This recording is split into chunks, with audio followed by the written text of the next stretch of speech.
You can't build muscle in a deficit. Everyone says that. The data says otherwise. For most people in the first year or two lifting, you absolutely can. I've been told my whole life that cutting means maintenance, bulking means growth. Pick one. So when I asked Claude to write my lifting program for this cut, and it gave me a hypertrophy block, I pushed back. It pushed back harder and linked the studies. Three conditions under which body recomposition works. One, you are a novice or returning lifter. I was on and off with my workout and I had a long gap. Biologically, I'm a returnee, and returnee gains in a deficit are well documented. Two, your protein is high, close to 1 gram per pound of body weight. 0.8 to 1 gram is the range. This is the variable most people get wrong in a cut.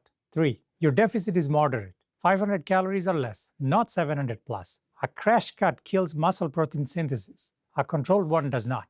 Hit all three conditions and you can lose fat and gain muscle simultaneously. Not fast, but measurable. If you're a 10-year advanced lifter at already low body fat, this does not apply. The cut maintenance rule came from that population and got applied to everyone. It wasn't wrong, it was overscope. You don't need a bulk phase. You need the right inputs, the right deficit, and the patience to let the system run.